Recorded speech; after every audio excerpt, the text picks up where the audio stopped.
Ribbon काटेंगे, उद्घाटन करेंगे। एक बार जोरदार ताली हो जाए। विवेक खरारा जिंदाबाद, विवेक खरारा जिंदाबाद, विवेक खरारा जिंदाबाद। जोरदार ताली एक बार।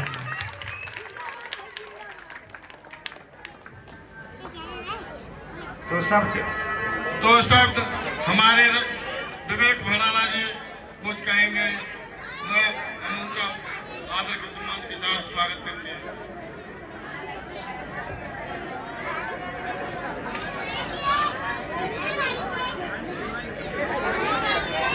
ध्यान से सुने। आदर और सम्मान के योग्य मेरे सभी ग्रामवासी, वसुंधरा नगरवासी, सभी गणमान्य, सभी कलाकार,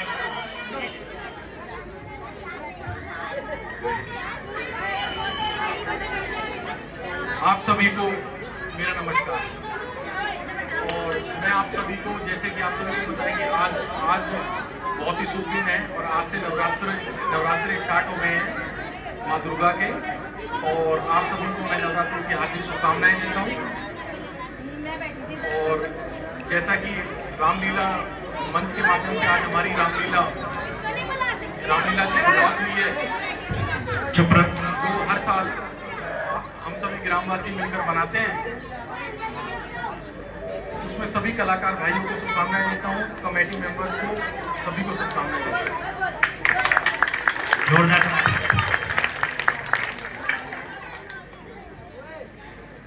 जैसे ये कार्यक्रम हर साल हम चाहे रामलीला हो या अन्य कोई कार्यक्रम हो, उनको गांववासी हम सभी मिलकर बनाते हैं, उससे हमें आपस में प्यार बढ़ता है, एक दूसरे का प्यार बढ़ता है और सभी एक साथ मिलकर किसी न किसी बहाने मनोरंजन करते हैं और हम आपस में भाईचारा बढ़ता है हमारा। जैसा कि आपको पता होगा कि रामलीला नवरात्रि की शुरुआत हुई है और रामलीला 9 दिन चलती है और 10वें दिन समापन होता है। इन नवरात्रों का और रामलीला का क्या संबंध है? ये नवरात्रि क्यों मनाए जाते हैं? आपको सभी को ज्ञात होगा कि राम जी ने जब रावण के साथ युद्ध किया तो उस युद्ध में रावण पे अपार शक्तियां थी, राम जी के पास कोई इतनी बड़ी शक्तियां नहीं थी।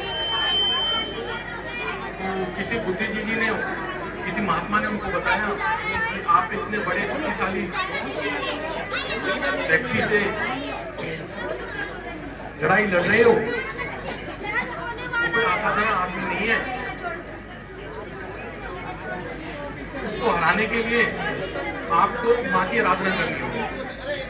तो भगवान राम ने 9 दिन माँ की आराधना की और जब वो आराधना करते थे तो माँ के चरणों में प्रतिदिन कमल का फूल चढ़ाया जाता है।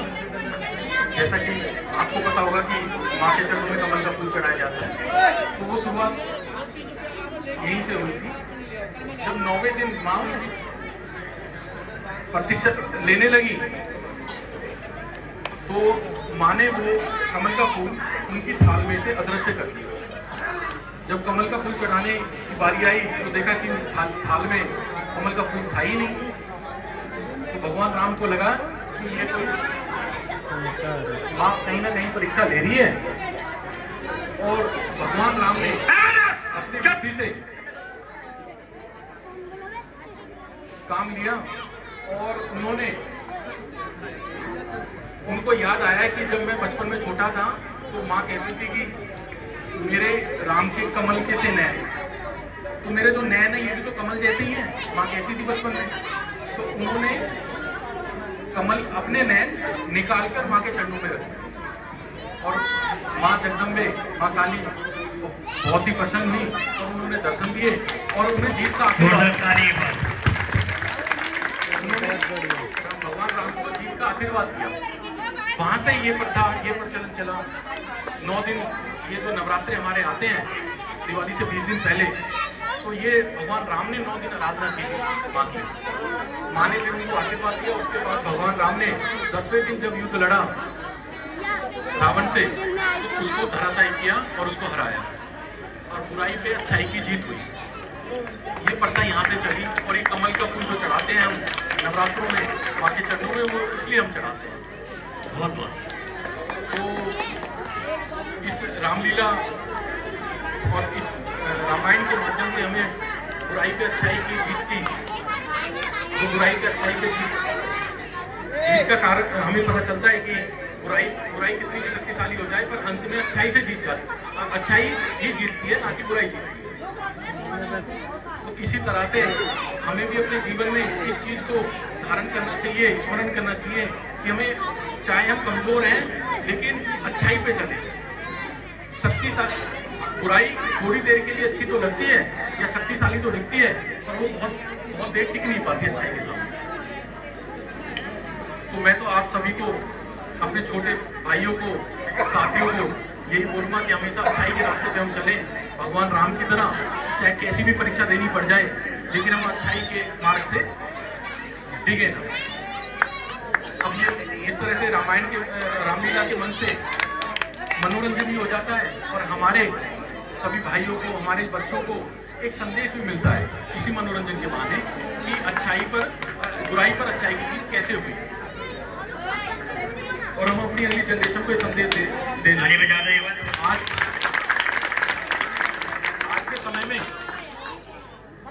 आज के समय में रामलीला के मंच जैसे शहर में हम देखें तो दिन प्रतिदिन कम होते जा रहे हैं, और हमने इस शहर में जिस तरह से रामलीला मंच को, कलाकारों को और अपनी इस रामलीला को संजो के रखा हुआ है दिल्ली के इतने नजदीक रहकर, ये हमारे गांव कीर्तनगर के लिए बहुत बड़ी बात है। जिनको हम ज्यादातर देखें तो बचपन में तो बहुत गलियों में हमें दिखती थी रामलीला, पर अब ये खत्म होता जा रहा है, कलाकार भी मिल रहे हैं। मैं इन सभी कलाकार भाइयों का बहुत सम्मान करता हूँ, बहुत शुभकामनाएं देता हूँ कि इन्होंने मेहनत करके इन चीजों को बचाया हुआ है। जोरदार ताली, एक बार जोरदार ताली। रामलीला कमेटी का भी बहुत बहुत धन्यवाद करें, जो मेहनत करके और इस तरह की प्रथा को, इस तरह के कल्चरल प्रोग्रामों को अभी भी बचाया हुआ है। और हम इस चीजों को दिल्ली में रहते हुए, दिल्ली के नजदीक रहते हुए आज भी चलेंगे।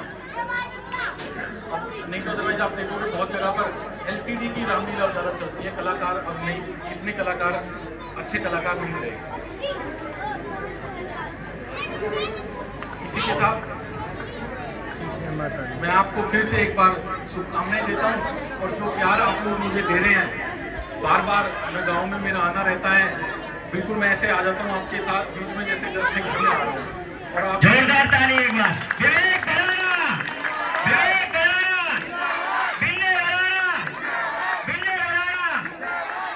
भारत माता की, भारत माता की। आपको बहुत ही कम शब्दों में अंत में कहना चाहूंगा कि जितना प्यार आप मुझे दे रहे हैं, सच मानिए, ईमानदारी से कह रहा हूँ,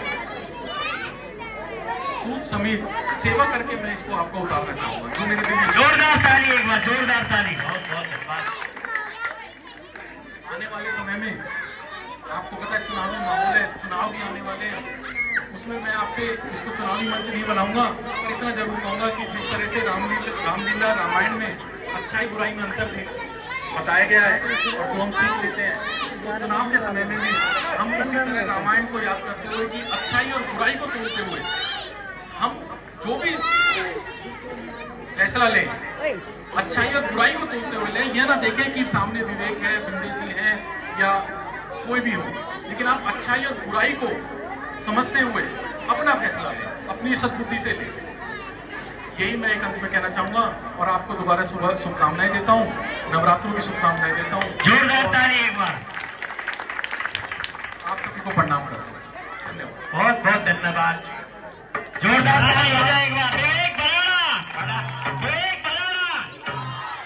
पढ़ाना साहब ने इतनी अच्छी बात बताई, आज तक शायद किसी ने सुना ना होगा। नवरात्रों का जो व्याख्यान बताया छोटे शब्दों में, देखो कितनी अच्छी बात बताई है, कमल रामायण के अंदर लिखी हुई है।